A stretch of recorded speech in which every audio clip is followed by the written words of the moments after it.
The sun hasn't risen yet, but the desert air already burns at 95 degrees. Stand at the edge of a vast canyon in the Chihuahuan Desert, where cracked earth stretches for miles. Distant mesas rise like ancient ships in an ocean of sand and rock. Most people see nothing here but death. But watch this man crouch at the canyon entrance. His weathered face tells 40 years of desert stories. His name is lost to history, but his skills, those skills kept entire communities alive. While modern hikers die of thirst with GPS devices in their hands, this Chiricahua Apache scout can find water where satellites see absolutely nothing. Here's something that will blow your mind. Apache scouts located water sources with a success rate that stunned US Army observers in the 1880s.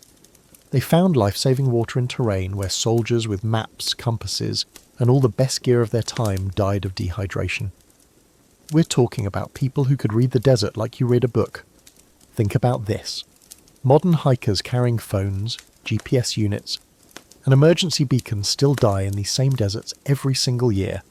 Yet Apache children, some as young as 7 years old, learn to spot hidden water sources that experts with technology completely miss.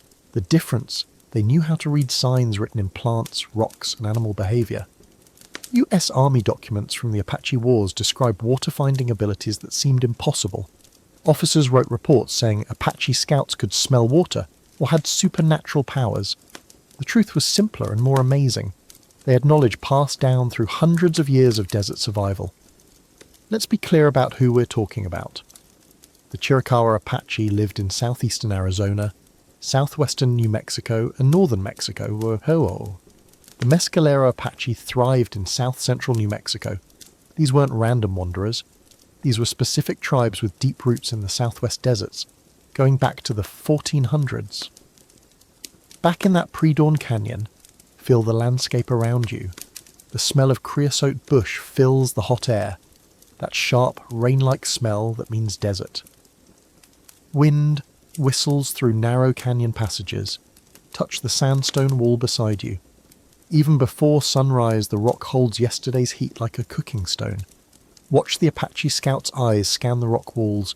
His fingers touch the soil, feeling texture and moisture levels invisible to untrained hands. His head tilts slightly, listening to sounds most people never notice. Birds calling in the distance, wind patterns changing, the subtle whisper of air moving through hidden cracks. The nearest known water source sits 40 miles away. The scout's extended family, 15 people including children and elders, depends completely on his skills right now. By mid-morning, this desert will hit 115 degrees. Without water, a person dies in less than 2 days out here, often much faster. This isn't a fun camping trip. This is survival knowledge that kept entire communities alive in one of North America's harshest environments. While European settlers struggled and often died trying to cross these lands, Apache people thrived here for centuries.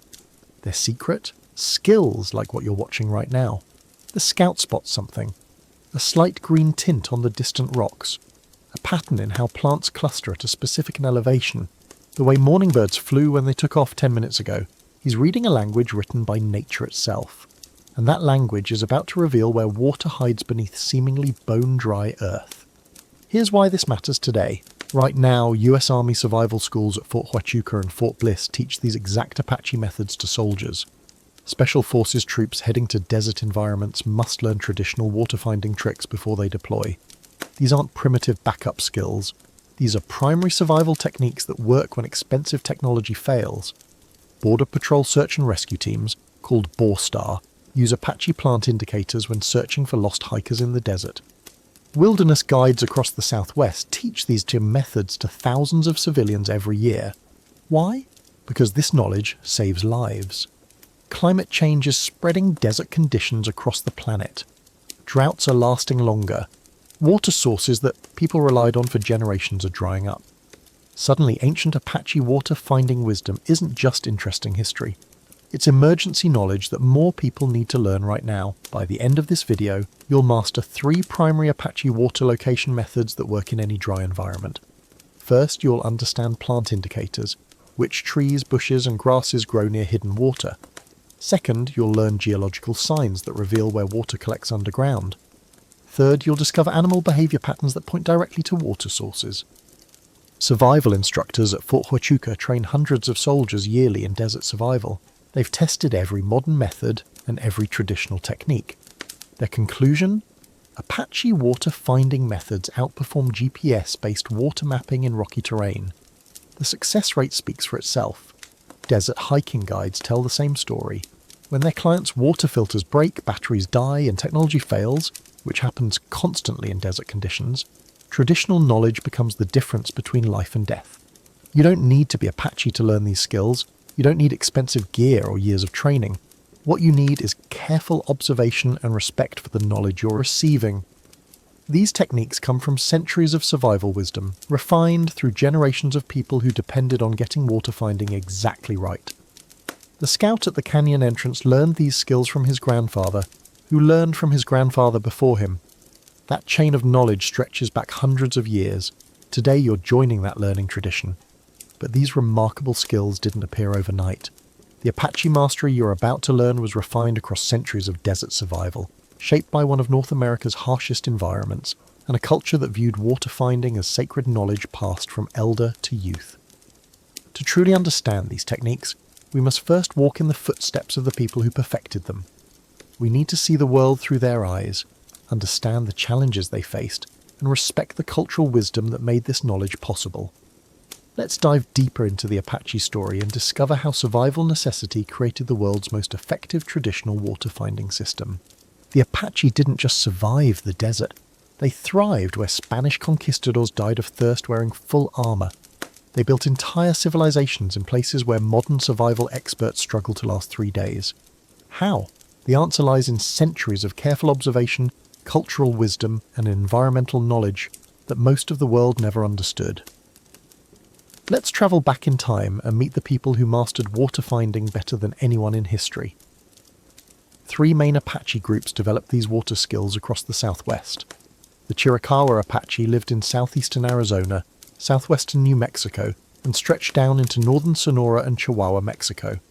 The Mescalero Apache called south central New Mexico home. The western Apache thrived in central Arizona.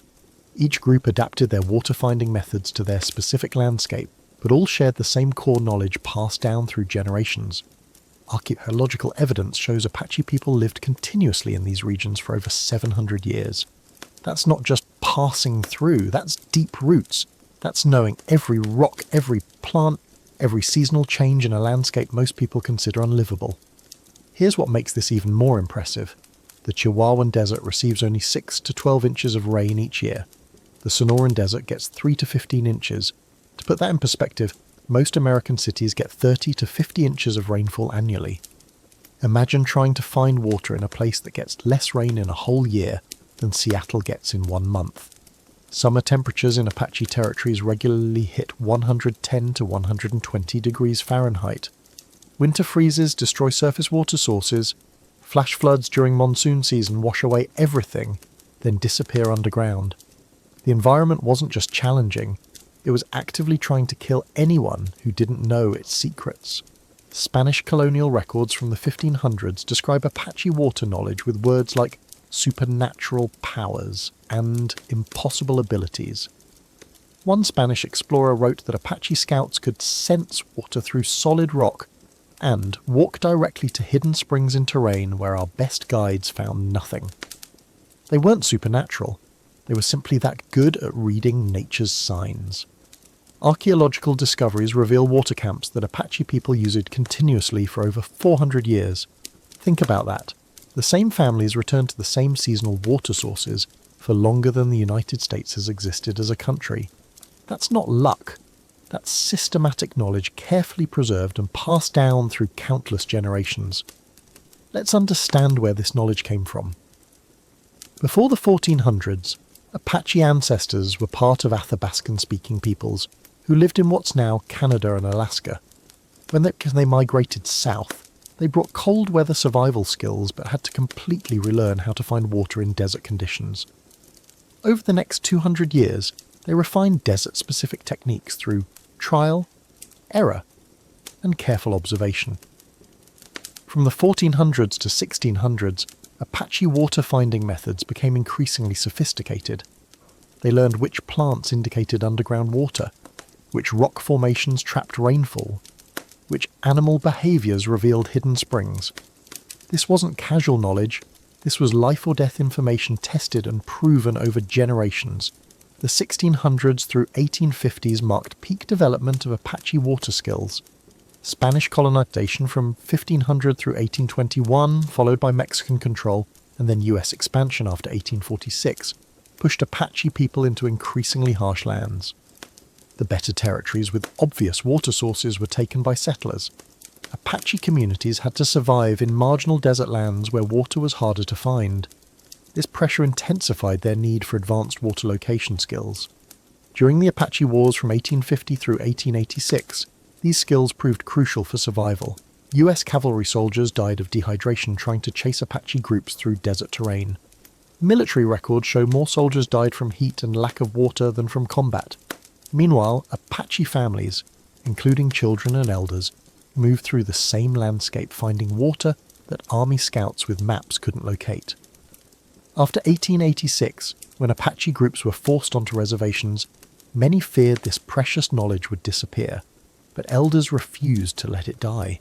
They continued teaching younger generations, preserving water-finding skills even when government policies tried to erase traditional practices. Two researchers deserve credit for documenting Apache knowledge before it was lost. Grenville Goodwin spent years in the 1930s and 40s living with Western Apache communities, learning their language and recording their traditional practices. His work remains one of the most detailed ethnographic records we have. Morris Opler did similar work with Chiricahua Apache people, documenting everything from daily life to spiritual practices to survival skills like water finding. These researchers didn't just collect information for museums, they helped preserve knowledge that Apache communities still use today. Modern Apache cultural preservation programs reference their work while also maintaining oral traditions that never got written down. How did Apache people actually pass this knowledge from generation to generation? Through a teaching system more thorough than most modern schools. Picture a summer camp in the 1700s. Multiple extended families gather near a seasonal water source. Children as young as 5 years old begin learning by watching, listening, and asking questions. Water acquisition isn't just one person's job, it's a daily communal activity that everyone participates in. Watch as a grandfather, perhaps 60 years old, takes his 7-year-old grandson to a dry wash, a sandy channel where water flows only during storms. The old man points to subtle indicators invisible to untrained eyes, the way certain plants grow on one side of the wash but not the other, the colour of soil in specific spots, the height of grass indicating underground moisture. The boy doesn't just memorise facts. He learns to see the desert differently, to notice patterns most people miss completely.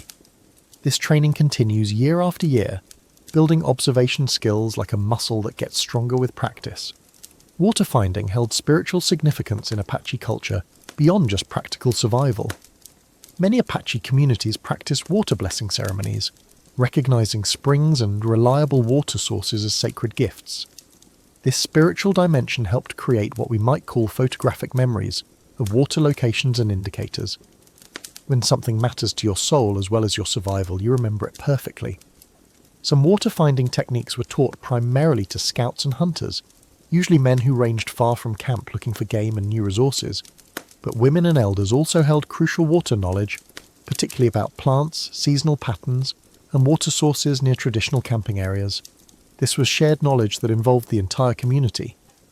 Apache people integrated water finding into broader ecological knowledge systems. You couldn't just learn where water was, you had to understand plant life cycles, animal migration patterns, weather systems, geological formations, and how everything connected. This holistic approach made Apache environmental knowledge incredibly sophisticated. Monsoon season preparation shows this integration perfectly. Weeks before summer rains arrived, Apache families read storm patterns forming hundreds of miles away. They knew which canyons would flood, which areas would create temporary water pools, and where flash flood water would soak underground to create reliable sources lasting months. This predictive knowledge saved lives and allowed communities to plan movements across vast territories. Today, these traditions continue. The San Carlos Apache Reservation, Mescalero Apache Reservation, and White Mountain Apache Tribe all maintain active cultural preservation programs. They are teaching young Apache people traditional ecological knowledge, including water-finding skills their ancestors mastered centuries ago. Apache language revitalization efforts specifically focus on water-related terminology because the Apache language contains words and concepts that don't translate directly to English. These words describe subtle environmental observations that English lacks vocabulary for. Preserving the language means preserving the precise knowledge embedded in it. Universities now partner with Apache communities to study traditional ecological knowledge. Scientists are discovering that Apache environmental observations, passed down through oral tradition, match what modern ecology and hydrology prove through laboratory research. Traditional knowledge isn't primitive guessing. It's sophisticated science developed through centuries of careful testing. Climate change is making Apache water knowledge more relevant than ever. As the Southwest faces longer droughts and changing rainfall patterns, water managers are consulting with Apache elders and cultural experts. Traditional knowledge about how water moves through desert landscapes, where it hides during drought years, and how to locate it using natural indicators could help entire regions adapt to water scarcity. This rich cultural foundation, centuries of observation, spiritual practice, and survival necessity, created the most sophisticated non-technological water-finding system ever documented. Now it's time to learn the actual techniques that Apache Scouts mastered, step by step, starting with the most fundamental skill, reading the desert's hidden water language. Apache Scouts could identify over 40 plant species that indicated hidden water. Some revealed surface water you could drink within minutes. Others pointed to underground sources 50 feet down that required digging. Learning to read these plant signals was the first and most important skill every Apache child mastered. Let's start with the botanical indicators that can save your life in the desert. Cottonwood trees are your best friend in dry country. The Fremont cottonwood grows throughout Apache territories, and wherever you see one, water exists within 20 to 50 feet below the surface. These trees can't survive without their roots reaching groundwater. See a healthy cottonwood with green leaves and thick branches, you're standing above a reliable water source. The size and health of the cottonwood tells you even more. A massive tree with a thick trunk means water has been there for decades, probably a permanent source. A smaller cottonwood or one with stressed yellowing leaves might indicate seasonal water or a deeper water table. Apache Scouts learned to read these differences at a glance. Willow trees signal even easier water access. Multiple willow species grow in the southwest, and all of them mean surface or near surface water. If you see willows, you're looking at water you can reach with minimal digging, sometimes just a few feet down, often right on the surface during wetter months. Now let's talk about mesquite trees, because they're tricky. Mesquite grows all over the desert, even in places with no accessible water. So how do you read them? Look at the canopy. Mesquite with a lush, full, dark green canopy indicates water 30 to 50 feet down. That's deep, but it's there. Mesquite with a sparse, light-coloured, stressed-looking canopy might have roots reaching water 100 feet down, too deep to access by hand. Apache Scouts paid attention to the mesquite clustering patterns. Several mesquite trees growing close together with healthy canopies often indicated an underground water channel. The trees were literally following water flowing beneath the surface. Hackberry and sycamore trees appear in canyons and near rocky areas. Both are reliable water indicators. Sycamore trees especially signal permanent water sources and often grow near springs that have flowed for centuries. If you find a sycamore, start looking carefully for seeps in nearby rocks. Cattails, sedges and rushes are the most obvious indicators. These plants can't survive without surface water or moisture within a few inches of the surface. See any of these growing and water is within 100 feet maximum, usually much closer. During dry seasons, even if the surface looks dry, dig where cattails grew in spring and you'll find moisture. Plant density mapping takes more advanced observation skills. Walk through the desert and notice where plants cluster versus where the ground stays bare. Clusters of vegetation, even if they're not water indicator species, often reveal underground water channels or areas where water accumulates after rains. Seasonal changes provide crucial information. In spring, watch which areas green up first. Plants drawing from deeper water tables will green up before plants depending on surface moisture. This tells you where underground water exists even when you can't see any surface signs. Certain grass species and moss patterns indicate soil moisture. Short fine grasses staying green when everything else turns brown mean moisture close to the surface.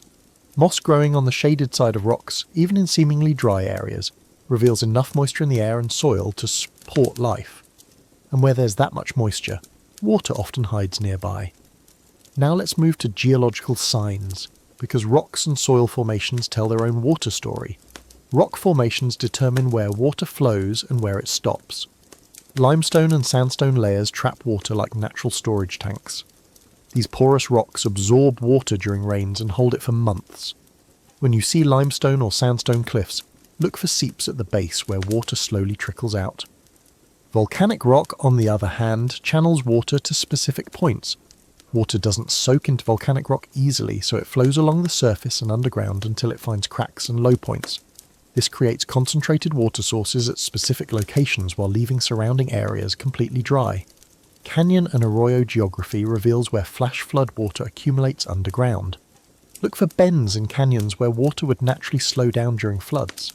These areas often have deep sand deposits that act like underground reservoirs, holding water long after surface water disappears. Soil composition makes a massive difference.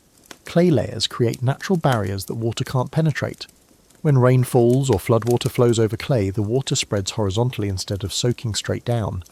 This creates underground water pockets trapped above clay layers. Sandy or gravelly soil indicates drainage. Water flows through quickly without accumulating. Seep identification is one of the most valuable geological skills. Look at cliff faces and rock walls carefully. White mineral deposits indicate calcium carbonate left behind by trickling water. Orange or rust-coloured stains show iron oxide from water seepage. These mineral stains often appear where water trickles so slowly you can't see it flowing, but dig at these spots and you'll find moisture. Depression topography includes natural basins, shallow valleys, and any area lower than surrounding terrain. These features collect rainwater and hold it underground long after the surface dries. Even small depressions, just a few feet lower than the surrounding desert, can contain accessible water weeks after rain. Rock shadow patterns teach an important lesson. North-facing slopes in the northern hemisphere receive less direct sunlight and stay cooler. This means less evaporation and more moisture retention. The same principle applies to shaded areas beneath overhanging rocks. These cooler spots often hide water when sunny areas are bone dry. Elevation mapping reveals where water naturally accumulates. Water flows downhill, obviously, but it also accumulates at elevation transitions where geology changes. Where a steep slope meets a flat area, water often collects underground. Where different rock types meet at different elevations, you'll frequently find seeps and springs. Animal behaviour patterns provide the third crucial water-finding method, and sometimes the fastest. Bird flight patterns offer the most reliable animal indicators. Mourning doves and white-winged doves must drink water twice daily, at dawn and at dusk. Watch carefully during these 30-minute windows. Doves fly in straight lines directly to water sources. Multiple doves flying from different directions toward the same area means water exists at that convergence point. Follow their flight path and you'll find what you're looking for. Bee and wasp tracking requires patience but provides excellent results. Bees travel up to 3 miles from their hive to water sources. Watch bees carefully at dawn. Note which direction they fly.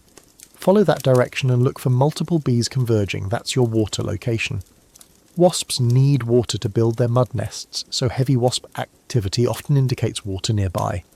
Animal track convergence tells an obvious story. Find tracks from deer, javelina, coyote or other mammals all heading in the same direction, and they're going to water. Multiple species using the same trail means established water within 1 mile, often much closer. Fresh tracks mean the water source is currently active.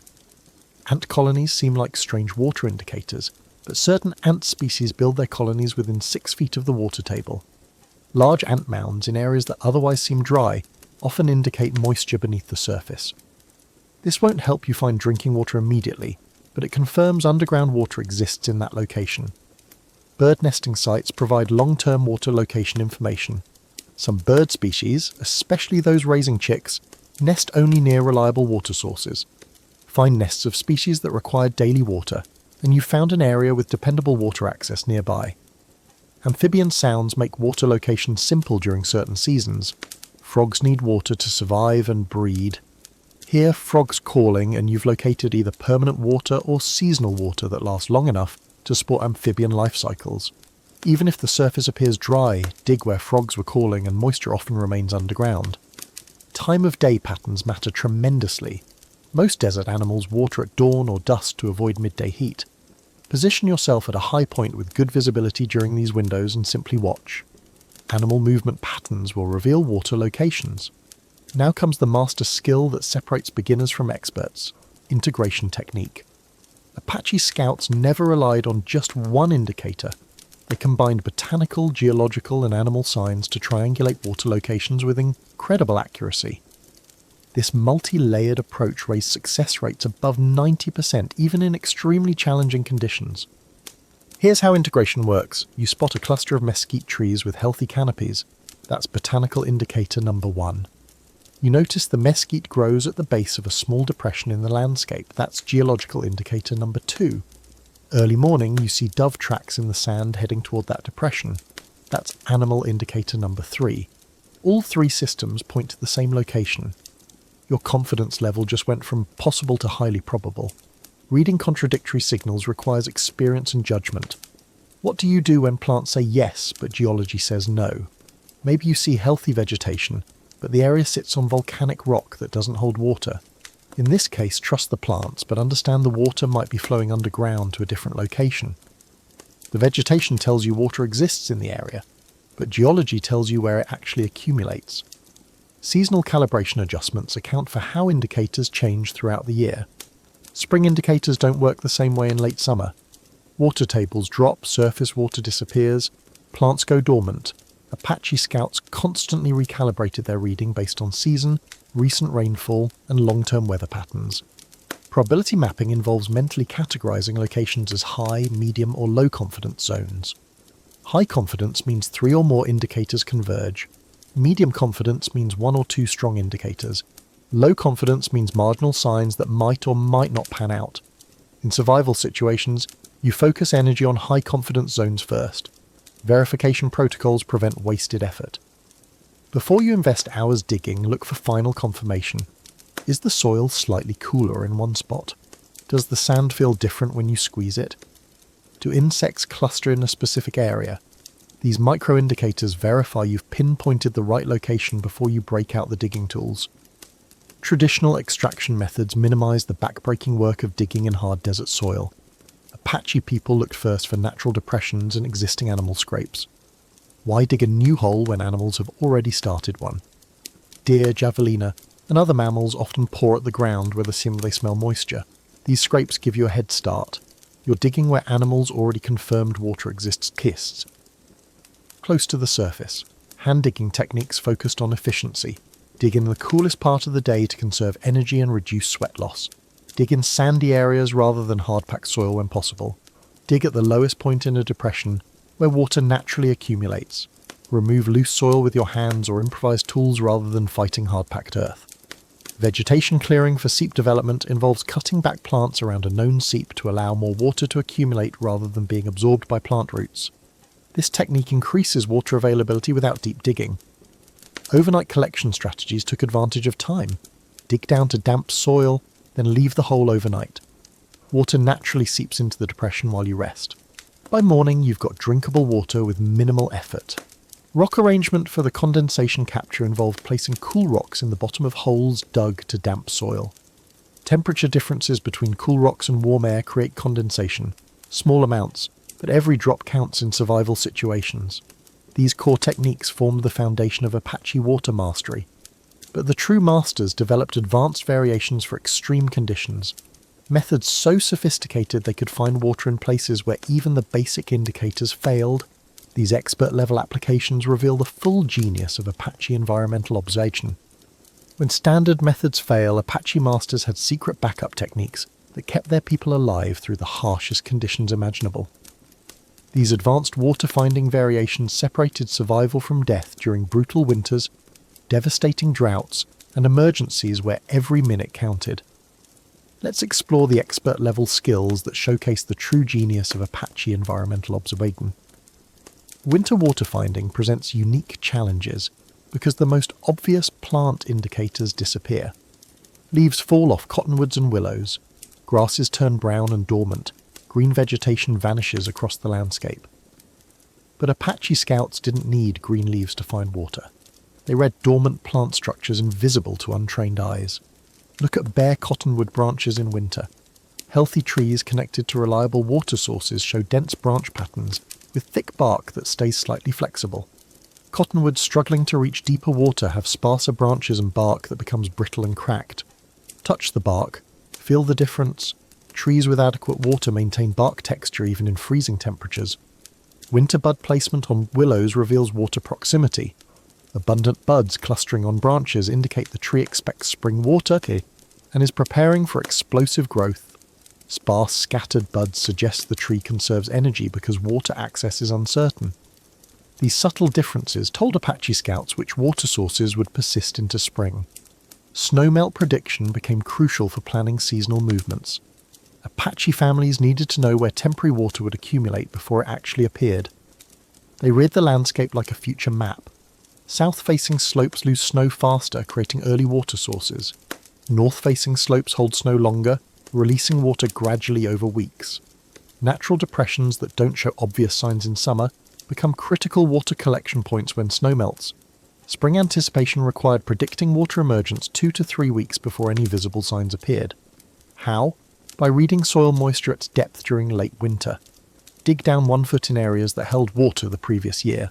Feel the soil. Slight moisture at depth in February means surface water by late March. This predictive knowledge allowed Apache groups to arrive at seasonal water sources exactly when they became usable. Summer drought protocols became essential when primary indicators failed. During severe droughts, even cottonwoods showed stress. Even animal tracks became less reliable because wildlife concentrated at fewer remaining sources. Apache scouts shifted to secondary and tertiary indicators that most people never learned. Deep water indicators involved reading specialized plant stress patterns. Mesquite trees with roots reaching water 100 feet down showed specific symptoms. Leaf size decreased. Leaf color shifted to blue-green instead of dark green. Branch growth slowed but didn't stop completely. These subtle patterns revealed water far too deep for hand digging, but confirmed underground water existed in that drainage system. Follow that drainage downhill and eventually you'd find where the water surfaced or came close enough to access. Ancient seep recognition saved lives during drought years. Geological features that held water from the previous year's rainfall became critical resources. Look for north-facing cliff alcoves with mineral staining. These shaded spots protected from direct sun retained moisture months after exposed areas dried completely. Dig at the base of these seeps and water, sometimes just muddy moisture, but enough to sustain life, remained available. Microclimate exploitation meant understanding how shaded canyon alcoves retained moisture far longer than surrounding areas. A deep, narrow canyon staying in shadow most of the day might hold accessible water in July when everything else dried up in May.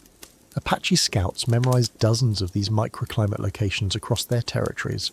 Rock shelter condensation provided tiny amounts of water through natural processes.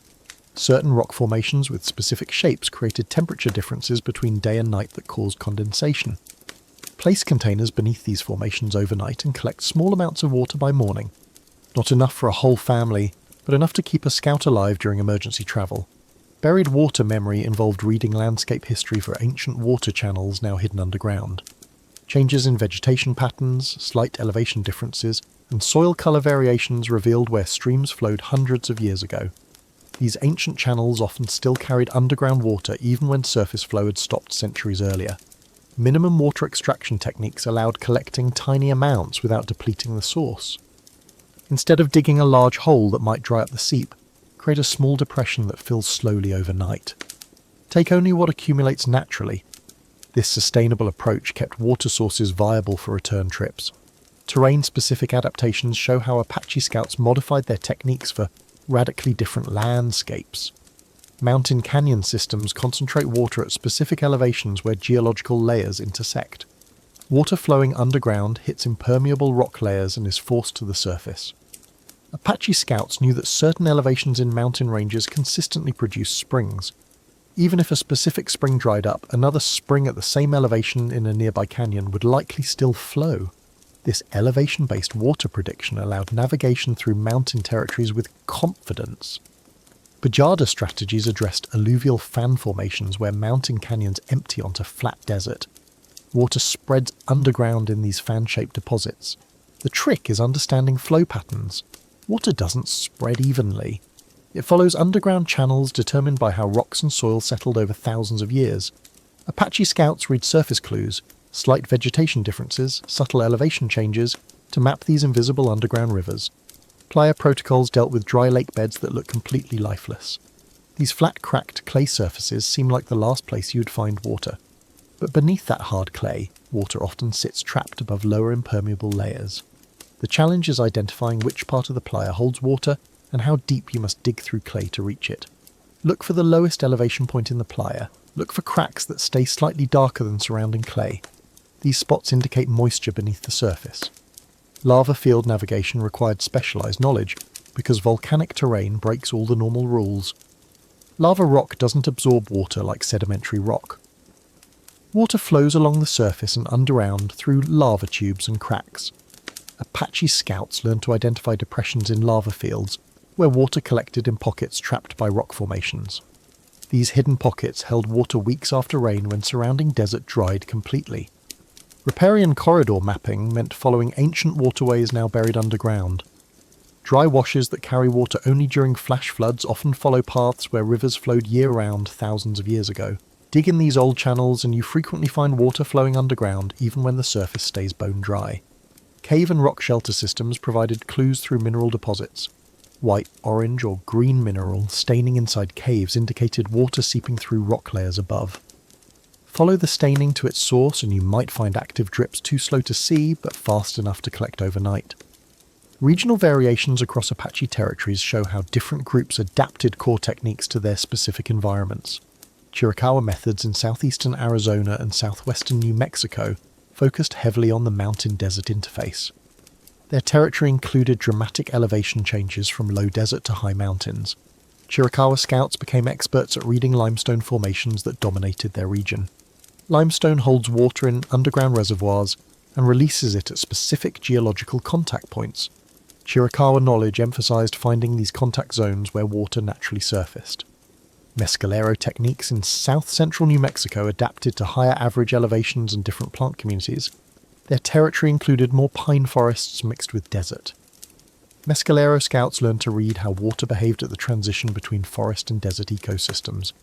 They also dealt with harsher winter conditions than Chiricahua or Western Apache groups, making winter water finding especially critical. Western Apache approaches in central Arizona addressed lower elevation Sonoran desert conditions. Their territory received less rainfall and had fewer mountains than Chiricahua lands. Western Apache scouts became masters of reading subtle plant indicators in extremely arid conditions and finding water in flat desert terrain, where elevation changes provided fewer obvious clues. Cross-territorial knowledge sharing happened through trade, intermarriage, and friendly relations between Apache groups. Scouts from different regions compared techniques and learned from each other. This exchange strengthened everyone's survival skills and created a broader knowledge base than any single group could develop alone. Ecological zone transitions required adapting techniques when moving between desert types. A scout travelling from Chiricahua Mountains into western Apache lowlands had to recalibrate which plant species indicated water, which geological formations mattered most, and how animal behaviour patterns shifted between ecosystems. Emergency rapid assessment protocols saved lives when time was the limiting factor. 15-minute quick scan prioritised indicator hierarchies for survival situations. When someone was dying of dehydration, you didn't have time for careful observation. First priority, look for bird flight patterns at dawn or dusk. Fastest indicator. Second priority, scan for obvious plant indicators like cottonwoods or willows. Third priority, check geological features for seeps with mineral staining. This systematic approach maximised chances of finding water quickly. Energy conservation decisions involved knowing when to search versus stay put. In extreme heat, walking uses water faster than your body can spare. If indicators were marginal, sometimes the survival choice was staying in shade and waiting for dawn when bird behaviour would reveal water locations with less energy expenditure. Probability ranking meant mentally categorizing locations as high, medium, or low confidence based on available indicators. In emergencies, you gambled energy on high confidence locations first. Only if those failed did you try medium confidence spots. Team coordination allowed Apache groups to search more efficiently. Scouts divided territories based on likely water locations. Each person checked specific areas, then regrouped to share findings. This systematic approach covered more ground with less wasted effort than random searching. Verification shortcuts provided quick tests before committing to digging. Smell the soil. Does it have that slightly musty scent of moisture? Press your hand against the ground. Does it feel even slightly cooler than surrounding soil? Do insects cluster in one specific spot? These micro-indicators confirmed you'd found the right location before investing precious energy in digging. Backup location identification meant always having secondary options. Never commit everything to a single location. Always identify at least 2 possible water sources before choosing which to develop first. This redundancy planning prevented disaster if your first choice failed. Expert-level integration skills separated masters from competent practitioners. Contradictory signal resolution addressed situations where indicators disagreed.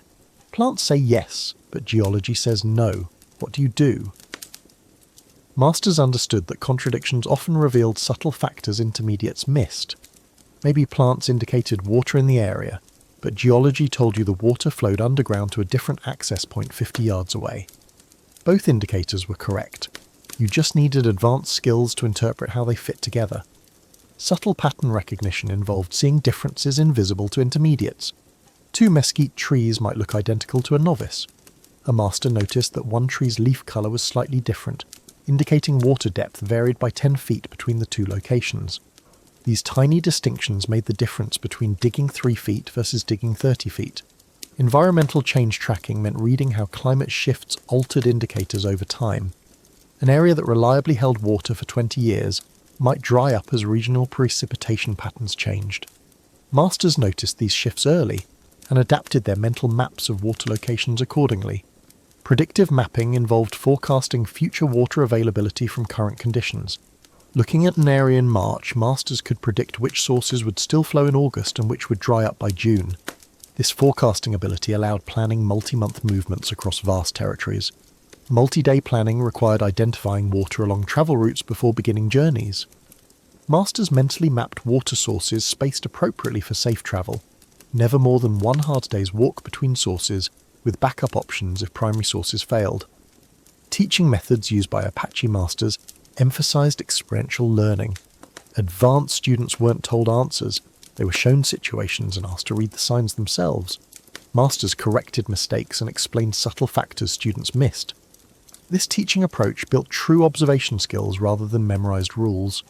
These advanced Apache techniques weren't just survival folklore, they were so effective that when modern scientists finally studied them with laboratory equipment and geological surveys, they discovered something remarkable. The traditional methods were often more accurate than technology. Here's what happened when the modern world finally started paying attention. US Army Special Forces discovered something surprising when they tested Apache water finding methods against their most advanced equipment. The traditional techniques often worked better. Not sometimes, often. That discovery changed how elite military units train for desert survival. Let's explore how the modern world finally started paying attention to centuries of Apache wisdom. Fort Huachuca in Arizona runs one of the military's most respected SERE schools. That stands for Survival, Evasion, Resistance and Escape. In their Level C training courses, Special Forces soldiers heading to desert environments don't just learn to use electronic water detectors and satellite imagery. They must master Apache botanical indicators and geological sign reading. Why? Because batteries die, GPS satellites fail, equipment breaks in extreme heat. But a soldier who can read cottonwood health, identify seeps by mineral staining, and track bird flight patterns can find water with nothing but observation skills. These traditional methods work in technology failure scenarios that happen constantly in real combat conditions. Fort Bliss runs similar desert survival courses, preparing troops for Southwest and Middle Eastern deployments. Their curriculum includes extensive botanical indicator training based directly on Apache traditional knowledge.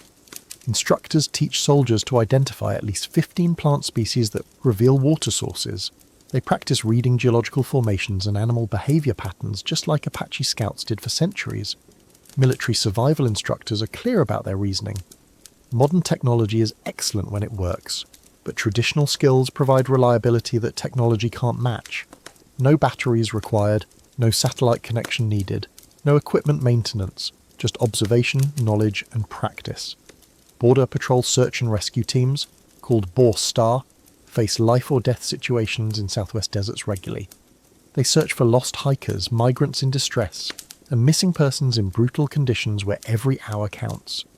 BORSTAR agents receive training in Apache plant indicators because these techniques save lives when electronic detection methods fall short. One BORSTAR agent described a rescue operation where their electronic water mapping showed no sources in the search area. An agent trained in traditional methods noticed mesquite clustering patterns and mineral staining on a cliff face. They found an active seep that kept a lost hiker alive for 3 days while rescue teams searched. Traditional knowledge filled the gap where technology failed. National Park Service rangers working in southwest parks learn Apache techniques as part of their backcountry emergency protocols. Rangers at Grand Canyon, Saguaro, Big Bend, and other desert parks use traditional water finding skills during wilderness rescues and when guiding visitors through emergency situations. The professional wilderness and survival industry has embraced Apache water finding methods enthusiastically. Boulder Outdoor Survival School in Utah teaches traditional desert survival skills, including extensive training in Apache water location techniques. Their multi-week courses take students into actual desert environments, where they practice finding water using the botanical, geological, and animal indicators. Success rates speak for themselves. Students consistently locate water sources in terrain where untrained people see nothing. Tom Brown Jr.'s Tracker School in New Jersey incorporates Native American survival techniques, including Apache water finding methods, into their wilderness survival curriculum. Students from across the country travel to learn these skills, recognizing that traditional knowledge works in any arid environment, not just the Southwest. Desert hiking guide certifications now include traditional water finding education.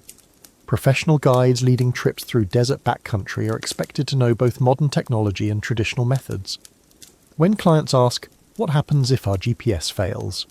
guides can confidently answer, "I can read the desert itself." Adventure tour operators use botanical indicators for route planning, even when they carry plenty of water. Understanding where natural water sources exist improves safety margins and provides backup options if emergencies arise.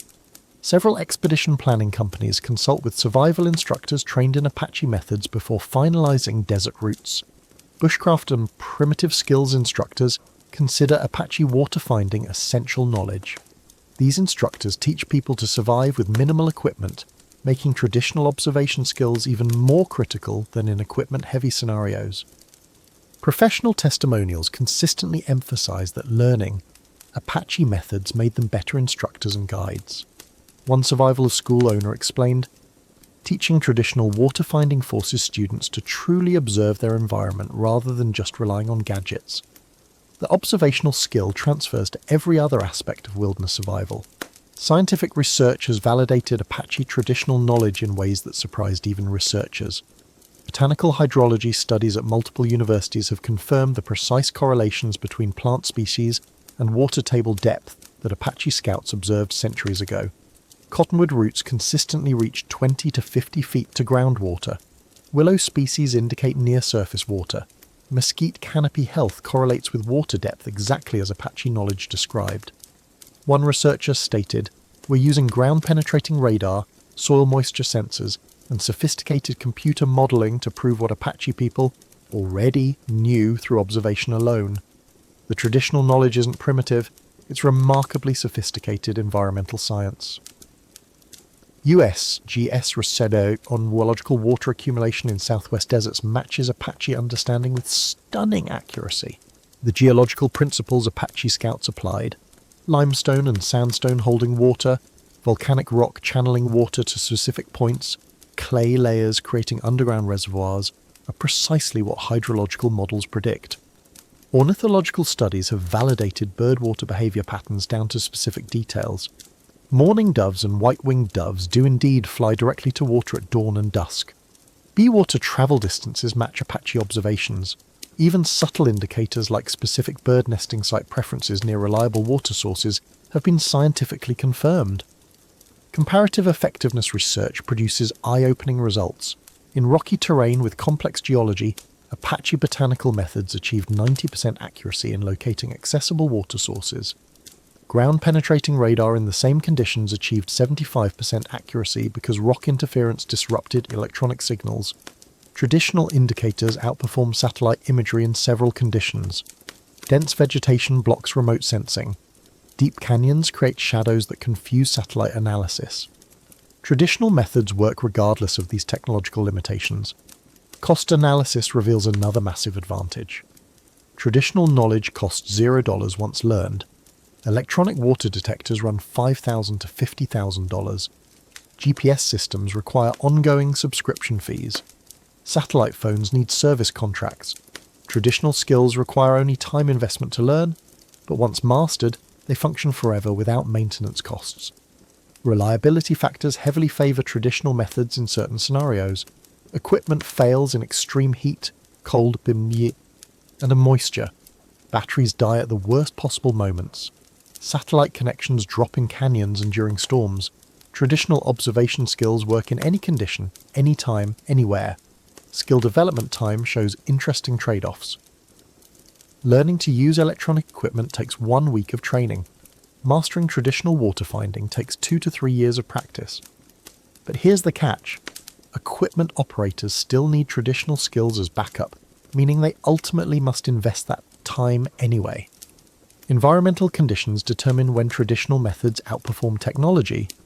Dense vegetation interferes with ground-penetrating radar. Deep canyons block GPS signals.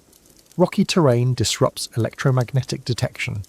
Extreme temperatures cause equipment failure. In these common conditions, traditional knowledge becomes the primary tool, not the backup. University partnerships with Apache communities are studying traditional ecological knowledge through collaborative research models. These partnerships position Apache knowledge holders as primary experts working alongside scientists rather than being studied as subjects. Several peer-reviewed publications now cite Apache water finding accuracy as proven traditional ecological knowledge. Academic journals that once dismissed indigenous knowledge as folklore now publish papers confirming its scientific validity. Hydrological modelling using computer simulations proves that Apache geological observations about water movement and accumulation were correct. Scientists input terrain data, rock types and precipitation patterns into models. The models predict water locations matching exactly where Apache Scouts said water would be found. Contemporary Apache knowledge keepers play crucial roles in preserving and sharing traditional water finding skills. Modern Apache cultural preservation programs on reservations actively teach traditional water finding to tribal youth. These programs recognize that environmental knowledge is cultural heritage worth maintaining, regardless of whether people live traditional lifestyles. Apache consultants work with survival schools and universities, sharing knowledge through proper cultural protocols and receiving appropriate compensation. These consultants ensure traditional knowledge is taught accurately and respectfully, rather than being misrepresented or appropriated. Elder interview projects document traditional ecological knowledge before it's lost. These projects, often led by tribal cultural departments, record detailed information from elders who learned water finding in childhood, from family members who learned it in the 1800s. Tribal youth programs revitalize water finding skills as part of broader cultural education. Young Apache people learn traditional ecological knowledge alongside modern education, building connections to heritage and practical skills simultaneously. Public education initiatives include Apache-led workshops and publications where tribal members choose to share certain traditional knowledge with wider audiences. These initiatives maintain Apache authority over what knowledge is shared and how it's presented. Collaborative research partnerships between Apache knowledge holders and scientists create mutually beneficial relationships. Apache communities gain scientific documentation supporting their traditional knowledge. Scientists gain insights that advance understanding of desert ecology and hydrology. Climate change is making traditional Apache knowledge more relevant than ever. As desert conditions spread globally and droughts intensify, the water-finding skills Apache people refined over centuries offer practical solutions for modern water scarcity challenges. Grid-down scenarios, battery failures, and equipment malfunctions happen regularly in wilderness and emergency situations. Traditional skills provide critical backup capabilities that technology-dependent approaches lack. Teaching ecological observation through traditional methods builds deeper environmental awareness than technology alone provides. Students who learn Apache water finding develop observation skills that transfer to wildlife tracking, plant identification, weather prediction, and countless other outdoor competencies. Cross-cultural application shows Apache techniques work in arid regions worldwide. Survival instructors teaching in Middle Eastern, African, and Australian deserts apply Apache principles successfully because the underlying environmental science remains consistent across desert ecosystems. Professional credibility in the survival instruction field increasingly depends on mastering traditional methods. Instructors who only know equipment operation are considered less competent than instructors who combine technology with traditional skills. Now that you've seen how professionals and scientists validate these techniques, you're probably wondering, how can I actually learn and apply these methods myself? Whether you're planning desert hiking trips, building emergency preparedness skills, or simply fascinated by traditional knowledge, here's your comprehensive guide to practical implementation. Here's exactly how to start learning Apache water finding this week. Even if you've never set foot in a desert, the beauty of this traditional knowledge is that you don't need expensive gear or exotic locations to begin. You need curiosity, patience, and a willingness to observe the natural world carefully. Let's break down the learning path from complete beginner to confident practitioner. Beginner-level implementation focuses on building your foundation during months 1 through 6. Start with 5 to 10 common indicator plants. Focus on cottonwood, willow, and mesquite first because these 3 species appear throughout arid regions and provide the clearest water signals. Don't try to learn 40 plants your first month. Master these core species until you can identify them instantly from 50 feet away in any season. Local plant identification resources make learning easier than ever. Download free apps like iNaturalist or Seek by iNaturalist on your phone. These apps use photo recognition to identify plants instantly. Visit botanical gardens in your area. Most have desert plant sections with labelled specimens you can study up close. Check out field guides from your library specific to your region's plant species. Practice locations should start close to home with known water features for verification. Find local parks with streams, ponds or irrigation systems. Notice which trees and plants grow near water versus which grow in dry areas. This comparison teaches your eyes to recognize water indicator species. Make predictions about where water exists based on plant indicators, then verify by walking the area or checking maps. Basic geological observation means recognizing obvious formations without getting technical. Notice cliffs, canyons, and depressions in your local landscape. After rainstorms, observe where water accumulates and how long it stays. Watch which areas dry out fast versus which stay damp for days. These observations build intuition about how water moves through terrain. Simple bird watching builds another crucial skill. Learn to identify 5 common bird species in your area. Watch when they're most active. Notice their flight patterns. Do they fly in straight lines at certain times of day? Where do those flight lines lead? You're training your brain to see patterns that most people miss completely. First practice exercises involve prediction and verification. Before checking maps or walking an area, predict where water exists based on plant indicators you observe. Write down your prediction, then verify. Were you right? If not, why? What did you miss? This feedback loop teaches faster than passive observation alone. Keeping an observation journal accelerates learning dramatically. Write down what you see, what you predicted, what you found, and what you learned. Include sketches of plants, notes about geological features, and bird behaviour patterns. Review your journal weekly. You'll notice your accuracy improving month by month. Safety protocols are non-negotiable during the learning phase. Never practice in truly remote locations until you've mastered basics in safe environments. Always tell someone your location and expected return time. Carry plenty of water, at least 1 gallon per person per day in desert conditions. Bring your phone fully charged. Start with easy day trips in accessible areas before attempting anything challenging. Intermediate level development happens during months 6 through 18 as skills deepen. Expand botanical knowledge due to 20 or 30 plant species with regional variations. Learn which plants indicate water in spring versus summer. Understand how drought stress changes plant appearance. Study how the same species looks different at various elevations and in different soil types. Geological feature mastery means reading rock formations, soil composition, and topography with increasing precision. Learn the difference between sedimentary, igneous, and metamorphic rocks, and how each affects water storage. Understand how soil colour indicates moisture history. Read topographic maps and correlate them with actual terrain observations. Animal behaviour integration combines bird watching with insect activity and mammal tracking. Learn to identify bee species and follow their flight paths. Recognise fresh animal tracks versus old tracks. Notice which animals use which trails and at what times. Integration means seeing how all these indicators work together, rather than in isolation. Seasonal variation practice requires observing the same locations across different seasons. Visit your practice areas in spring, summer, fall and winter. Notice how indicators change.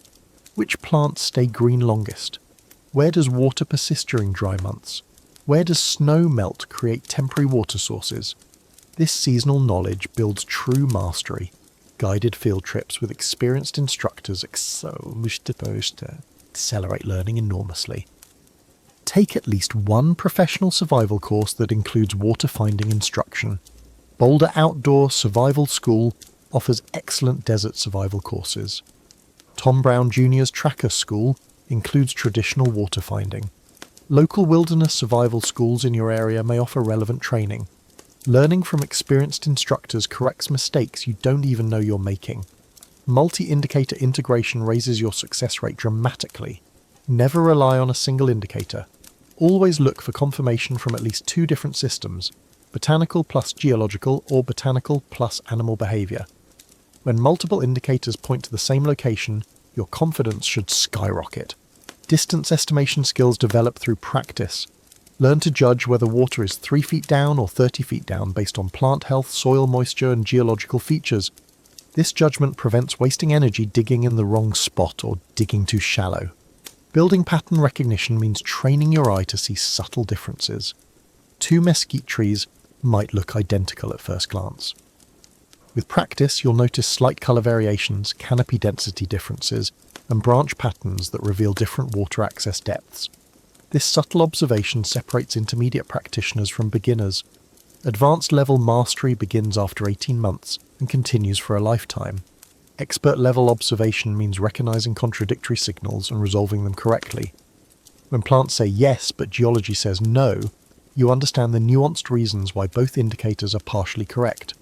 You can read microtopography that reveals underground water flow patterns invisible to less experienced observers. Extreme condition techniques prepare you for winter, drought, and unfamiliar terrain. Practice finding water when vegetation is dormant and obvious indicators disappear. Learn to adapt techniques developed in Sonoran Desert to Mojave Desert or even non-southwest arid regions. This adaptability demonstrates true mastery rather than memorized rules. Teaching others reinforces mastery powerfully. When you can explain techniques clearly to beginners and answer their questions, you've internalized knowledge at the deepest level. Consider volunteering with outdoor education programs or mentoring friends interested in traditional skills. Solo practice test skills independently in appropriate locations. Once you've achieved genuine competence, practice alone in moderately challenging environments, always with proper safety protocols, including emergency communication devices and telling others your plans. Solo practice builds confidence and reveals gaps in knowledge that group practice might hide. Cross-regional application shows whether you've learned principles versus memorized specific examples. Try applying Apache methods in different arid environments.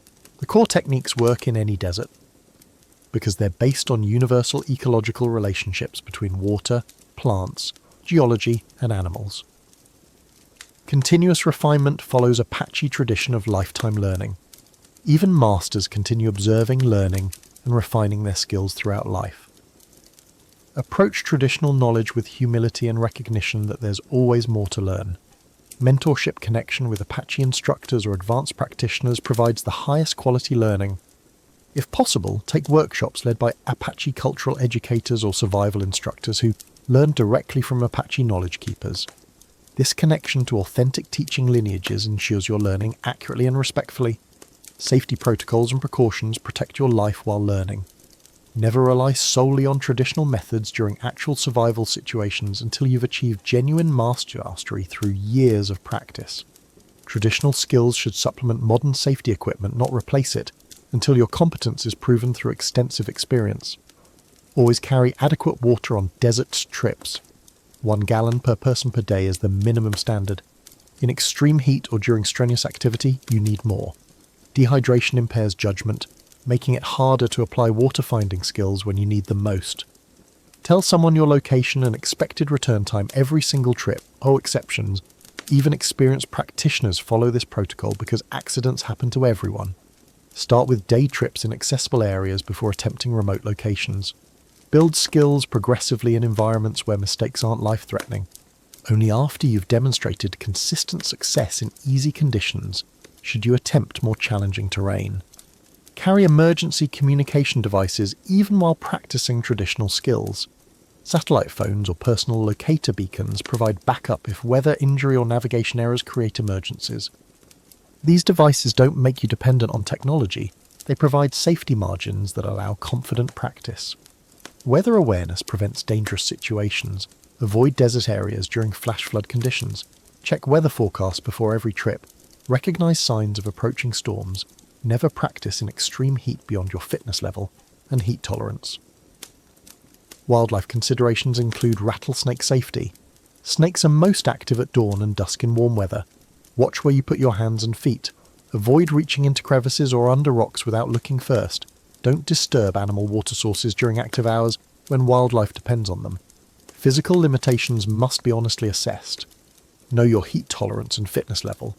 Build gradually rather than attempting advanced practice before your body is ready. Heat exhaustion and heat stroke are real dangers that impair judgment and can kill quickly.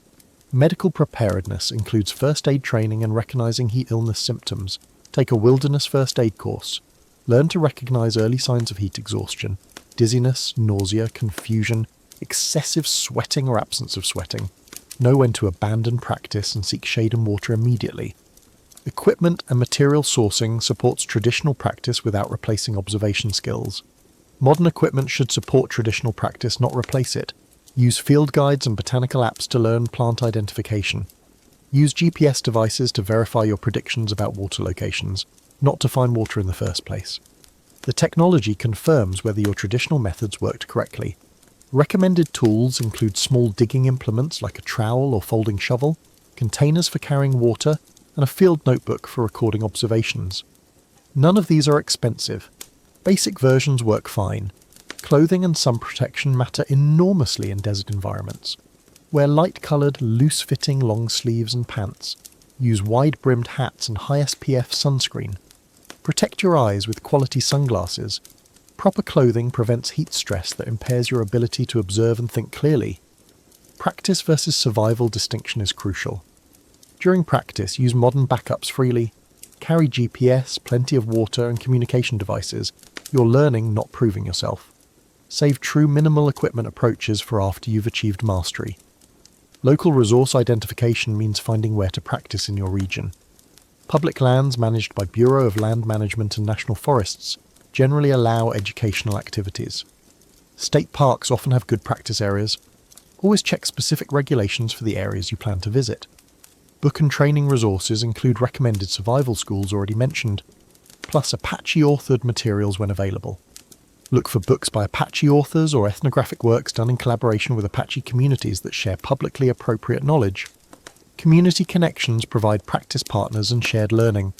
Search for local primitive skills groups, bushcraft communities, or wilderness survival clubs. Practice with others accelerates learning and increases safety. Legal and ethical considerations ensure your practice respects land, wildlife, and cultural heritage. Land access permissions vary by location. BLM land allows dispersed recreation, including educational activities in most areas. National forests have similar policies. State parks require day-use permits. Private property requires explicit permission from landowners. Always verify regulations for specific areas before visiting. Water source disturbance should be minimised. Don't dig destructive holes near active seeps and springs. Don't muddy water sources that wildlife depends on. Take only what you need for verification of your skills, not quantities you don't actually require. Archaeological site respect is both ethical and legal. The Archaeological Resources Protection Act makes it a federal crime to disturb archaeological sites on public lands. Never dig near ruins, rock art, or areas with pottery shards and stone tools. These sites are protected cultural heritage. Sacred site recognition requires research and respect. Some springs, caves, and landscape features hold sacred significance to Apache and other native communities. These sites should be left completely undisturbed. When in doubt, don't dig. Wildlife protection means not depleting water sources that animals depend on. If you find a small seep being used by wildlife, observe and learn from it, but don't take water that animals need for survival. Group size limitations follow leave no trace principles. Large groups create more impact. Practice in small groups of 4 to 6 people maximum to minimise environmental disturbance. Commercial use considerations involve ethical teaching and attribution. If you eventually teach these skills, always credit Apache origins. Don't present traditional knowledge as your own discovery. Consider supporting Apache cultural preservation programs financially if you profit from teaching traditional knowledge. Cultural appropriation versus appreciation comes down to respect. Learning skills with proper attribution and respect is appreciation. Claiming expertise without proper training, presenting yourself as an authority over Apache knowledge keepers, or commercializing sacred knowledge is appropriation. Always stay on the appreciation side of that line. Troubleshooting common mistakes helps you avoid frustration during learning. Over-relying on single indicators is the most common beginner mistake. Always seek confirmation from multiple systems before committing to digging. One indicator might be coincidence. 3 indicators pointing to the same spot is reliable data. Seasonal confusion happens when you apply summer indicators in winter or vice versa. Remember that plant appearance changes dramatically across seasons. What works in spring doesn't work the same way in late summer drought. Regional misapplication means using techniques from one desert type in a completely different ecosystem. Sonoran desert methods don't translate directly to Mojave Desert without adaptation. Learn the specific plant communities and geological features of your practice region. Impatience kills accuracy. Invest adequate observation time before making decisions. Apache scouts spent hours observing before committing to search locations. Fast decisions lead to wasted effort digging in wrong spots. Ignoring contradictory signals happens when you want to find water so badly that you see only confirming evidence and ignore warning signs. Maintain objective observation even when you're hoping for specific results. Digging too shallow or in the wrong spot wastes energy. Refine your precise location skills before you start digging. Look for micro-indicators that pinpoint exact spots rather than general areas. Mistaking similar plant species causes false predictions. Accurate plant identification is foundational. When in doubt, verify species with field guides or apps before making water predictions based on that plant. Expecting immediate mastery sets you up for disappointment. Apache children trained for years to develop water-finding expertise. Accept that mastery takes time and enjoy the learning journey. As you develop these skills, you're joining a learning tradition that stretches back centuries, but that also carries important responsibilities. Learning Apache water finding isn't just about personal survival skills, it's about respecting and helping preserve cultural knowledge that belongs to living communities. Here's how to practice these techniques with the honor they deserve. Learning these skills comes with responsibilities most people never consider. When you learn Apache water finding techniques, you're not just picking up useful survival tricks, you're engaging with cultural knowledge that belongs to living communities who preserved it through centuries of hardship, forced removal, warfare, and policies designed to erase their traditions. That knowledge deserves your respect, proper credit, and support for the people who kept it alive. Let's talk about how to learn and practice these techniques with the honor they deserve. Proper cultural attribution and acknowledgement starts with always crediting Apache origins when you teach or discuss these methods. Don't present water-finding skills as ancient secrets or wilderness survival techniques without naming where they came from. Say clearly, These are Apache water-finding methods developed by Chiricahua, Mescalero, and Western Apache people over centuries of desert survival. Specify tribal groups rather than using generic terms. Apache itself is a broad category covering multiple distinct tribes with their own territories, dialects, and cultural practices. When you know the specific tribal origin of knowledge, Chiricahua methods, Mescalero techniques, Western Apache practices, name it accurately. This precision shows respect and helps preserve distinct cultural identities. Acknowledge this as a living cultural tradition, not lost ancient knowledge. Apache communities continue practicing and teaching these skills today. Contemporary Apache people maintain connections to traditional ecological knowledge through cultural programs, family teaching, and community practices. When you frame Apache knowledge as something from the distant past, you erase living people who carry those traditions now. Correct others who misattribute or romanticize without proper context. When you hear someone claim Native American survival secrets without crediting specific tribes, speak up. When media presents Apache history inaccurately or romanticizes hardship, provide accurate information. This advocacy supports cultural preservation more than most people realize. Use Apache terminology when available and appropriate. The Apache language contains words describing environmental observations that don't translate directly to English. When you learn these terms and use them respectfully, you help preserve linguistic knowledge while deepening your understanding of the concepts behind water-finding techniques. Supporting Apache communities means putting your money and advocacy where your learning is. Contemporary Apache cultural preservation programs need support. The San Carlos Apache Reservation, Mescalero Apache Reservation, and White Mountain Apache Tribe all maintain cultural centers, language programs, and traditional knowledge education initiatives. These programs often operate on limited budgets. Donations directly support their work preserving the knowledge you're learning from. Apache-owned businesses, schools, and cultural centers offer authentic instruction. When you have the opportunity to learn directly from Apache instructors at tribal cultural centers or Apache-led educational programs, take it. This puts compensation into the hands of knowledge keepers and their communities rather than third-party instructors who learned Apache methods secondhand. Purchase Apache-authored books and materials over third-party sources when possible. Keith Basso's Wisdom Sits in Places provides profound insights into Apache relationships with land. While Grenville Goodwin and Morris Opler were non-Apache ethnographers, their work was done in collaboration with Apache communities and their publications remain valuable resources. Look for contemporary Apache authors writing about culture, history, and traditional knowledge. Respect tribal sovereignty and self-determination over traditional knowledge. Apache communities have the right to decide what knowledge is shared publicly and what remains private. Some water-finding techniques, especially those connected to ceremonies or sacred sites, are not appropriate for public teaching. Respect those boundaries without demanding explanations. Support economic opportunities for Apache knowledge keepers. When Apache individuals or tribal programs offer workshops, books, or educational services, prioritize supporting them over non-Apache sources teaching the same material. This economic support makes cultural preservation financially sustainable. Advocate for Apache land rights and water rights. Historical and ongoing legal battles over water access affect Apache communities directly. Arizona and New Mexico water rights cases impact Apache reservations' ability to access water, deeply ironic given Apache expertise in water finding. Supporting these rights fights is part of respecting the culture you're learning from.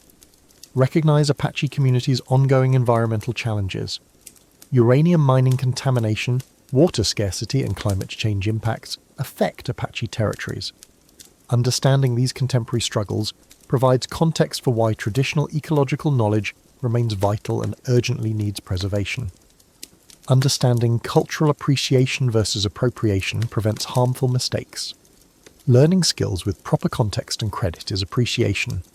Claiming unearned authority or presenting yourself as an expert is appropriation. You can learn and practice Apache water finding methods respectfully without claiming Apache expertise or identity. Always position yourself as a student of traditional knowledge, not a master or authority figure. Never present yourself as an Apache expert without proper training and explicit permission from Apache cultural authorities. Even after years of studying Apache methods, you're learning from Apache knowledge, not becoming an Apache authority. That distinction matters enormously. Avoid stereotypes and romanticization of Apache history and culture. Phrases like noble savage, living off the land, or mystical connection to nature reduce complex cultures to simplistic stereotypes. Apache water finding came from sophisticated environmental science developed through necessity, not mystical powers. Frame it accurately. Understand historical trauma context. Apache people survived forced removal from traditional territories, decades of warfare during the Apache Wars, imprisonment as prisoners of war, forced attendance at boarding schools designed to erase culture and language, and policies aimed at destroying tribal identity. This trauma's impacts continue today. Learning their survival knowledge without understanding what they survived to preserve it shows shallower engagement. Don't reduce Apache culture to survival techniques. Water finding is one small piece of rich, complex cultures with sophisticated social systems, spiritual practices, artistic traditions, political structures, and knowledge systems covering every aspect of life. Recognize the full cultural richness rather than extracting only the parts that interest you. Avoid ceremonial or sacred aspects outside appropriate cultural context. Some water-finding knowledge connects to spiritual practices or sacred sites. These aspects are not appropriate for casual learning or public teaching. Respect that boundary absolutely. Teach with humility and an ongoing learning attitude. If you eventually teach these skills to others, always frame yourself as passing along knowledge you learned from Apache sources, not as an authority who discovered or perfected these techniques yourself. Emphasize that you're still learning and that Apache knowledge keepers remain the primary experts. Traditional knowledge preservation faces urgent challenges that make your respectful engagement especially important now. Threats to traditional ecological knowledge include urbanization pulling young people away from traditional territories, language loss as fewer fluent Apache speakers remain, and lasting impacts of forced assimilation policies that disrupted intergenerational knowledge transmission. Despite these pressures, Apache communities work hard to preserve and revitalize traditional knowledge. Apache language revitalization efforts focus specifically on preserving water-related vocabulary because the language contains concepts that don't exist in English. When the language disappears, precise environmental observations embedded in that vocabulary disappear too. Supporting language programs supports the entire knowledge system. Elder knowledge holders who learned traditional skills in childhood from grandparents born in the 1800s are aging. The urgency of documenting their knowledge before it's lost forever drives many preservation efforts.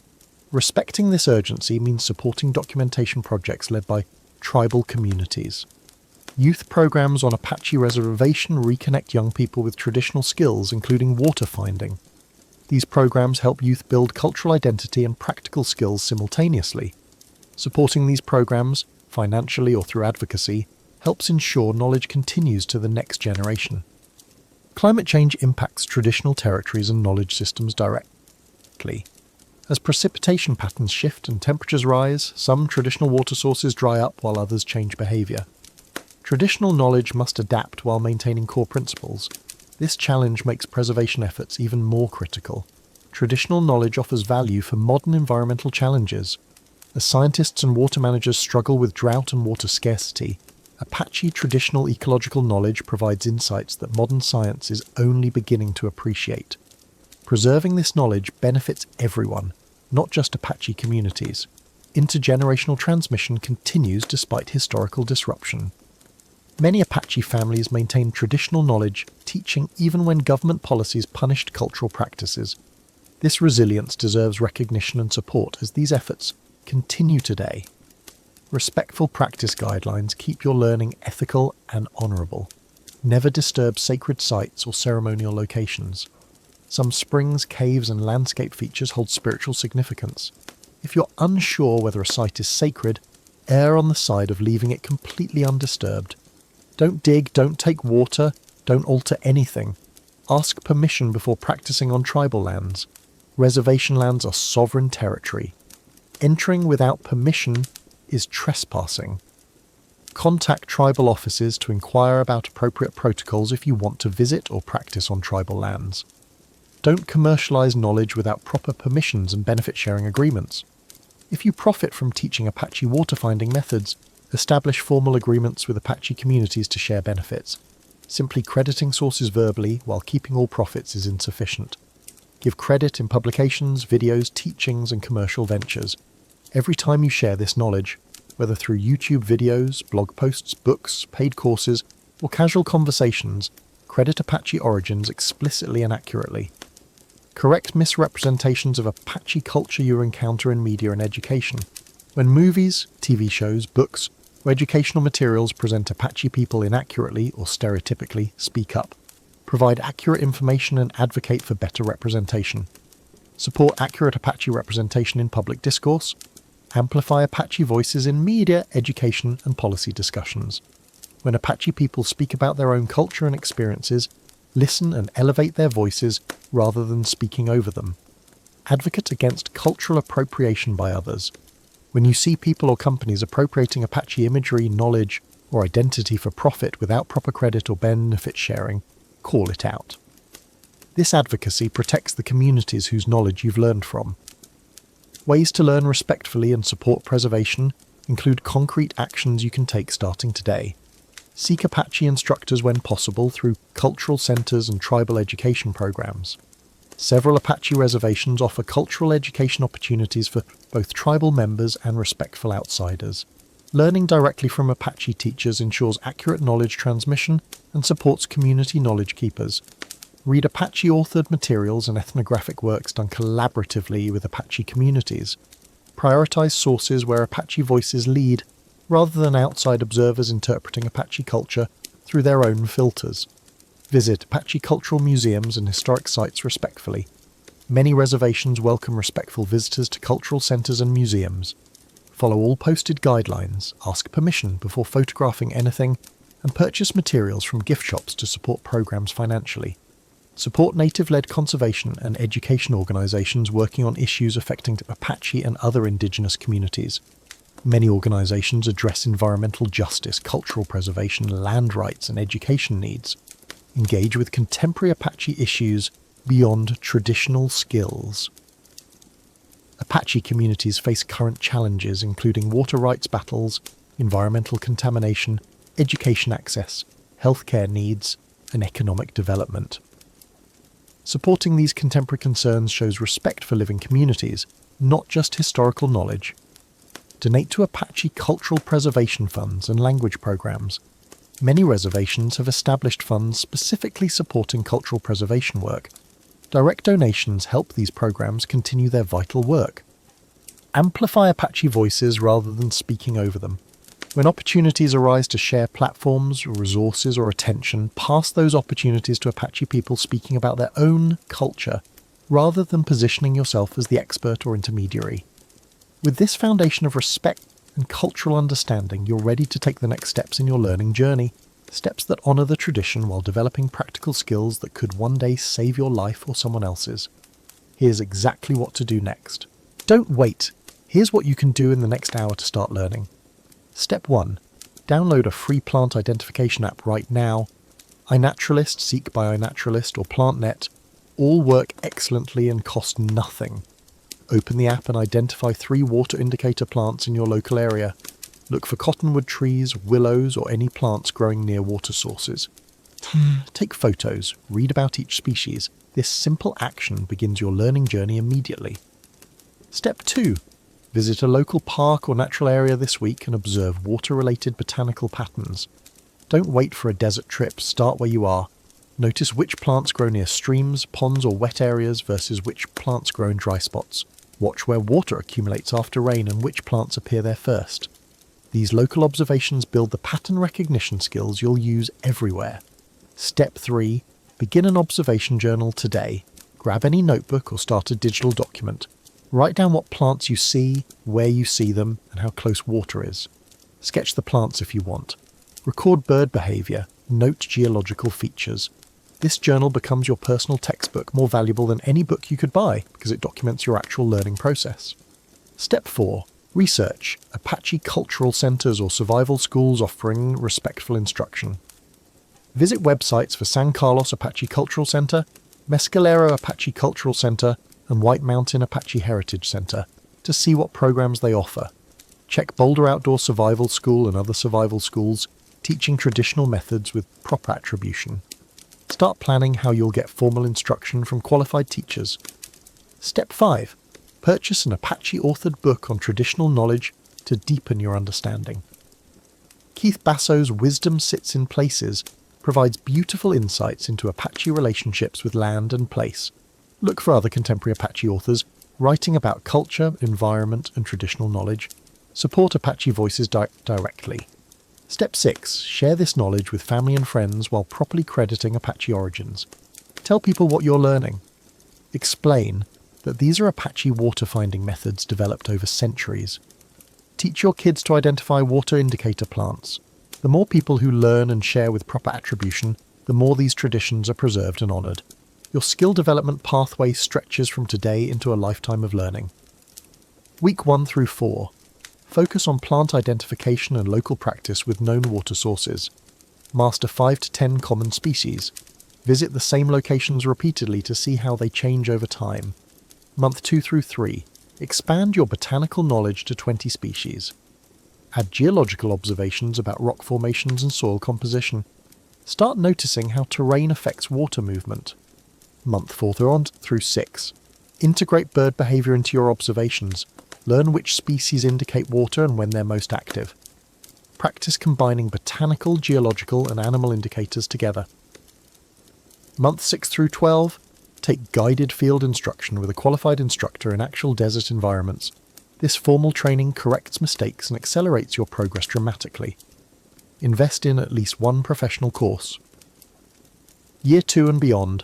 Refine advanced skills and consider teaching others. Share knowledge respectfully with proper attribution. Continue practicing and learning in different environments and conditions. Lifetime. Follow the Apache tradition of multi-generational knowledge.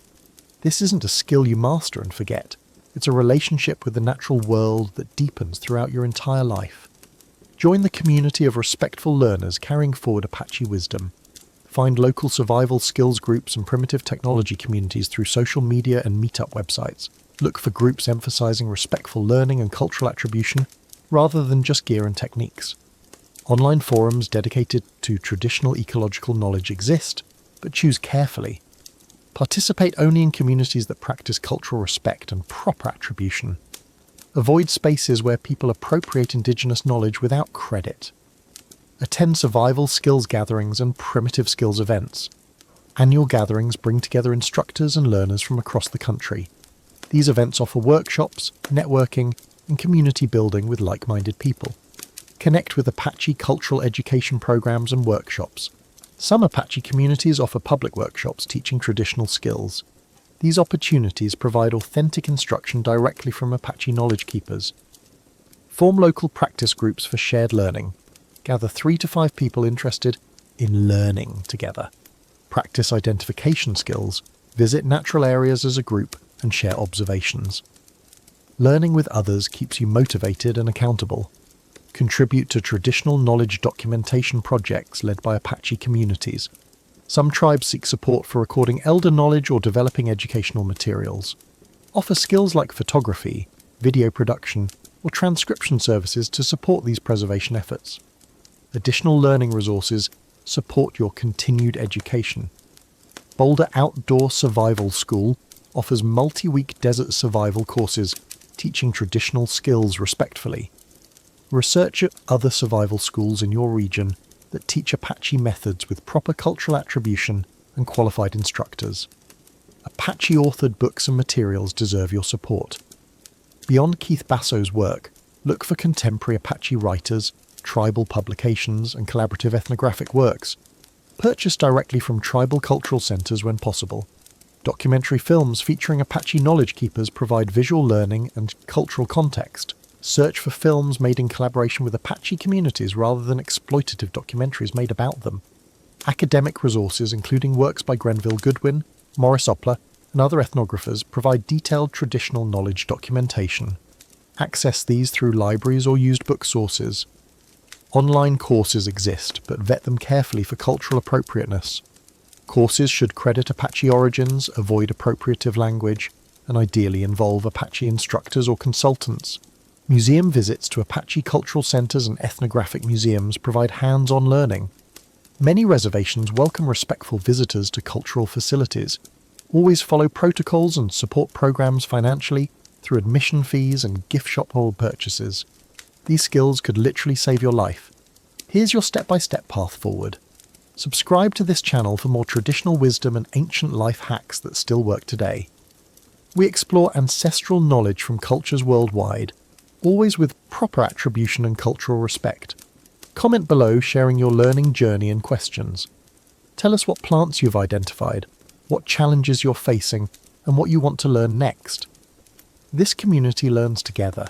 Like and share this video to help preserve traditional knowledge through education. The more people who learn Apache water finding methods with proper respect and attribution, the more these traditions are honoured and preserved. Suggest future topics you want to explore. Should we cover other Apache survival skills? Different indigenous water finding traditions from around the world? Ancient navigation techniques? Your input shapes what we create next. Follow Heritage Hacks for updates on traditional skills and cultural preservation. We're building a community dedicated to learning ancestral wisdom respectfully, while supporting the living communities who preserve that knowledge. The Apache people survived and thrived in one of Earth's most challenging environments by reading the desert's hidden language, a language written in leaves, rocks, and bird wings. That language is still being spoken today, waiting for those willing to learn with respect and humility. Your ancestors, whoever they were, had their own traditional wisdom. By learning Apache water finding with proper attribution and cultural respect, you're not just gaining survival skills, you're joining a global movement to preserve and honour traditional knowledge before it's lost forever. Traditional skills offer personal empowerment through direct connection to landscape and environment. They build cultural bridges, creating understanding between communities through shared respect for ancestral wisdom. They provide survival practicality for emergency preparedness in an uncertain world. They deepen environmental awareness, teaching you to observe nature with the attention it deserves. You're building an educational legacy to pass to the next generation.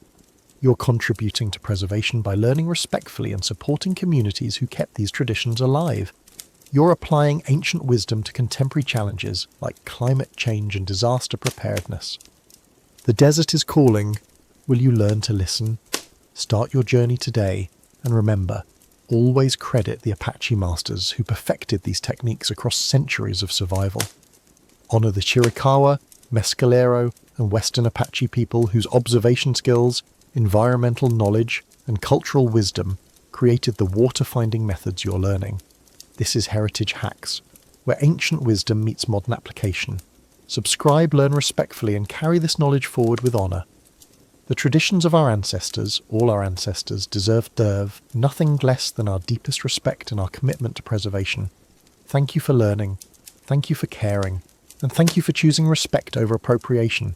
Now get out there and start observing the world the way Apache scouts did, with patience, precision, and profound connection to the land.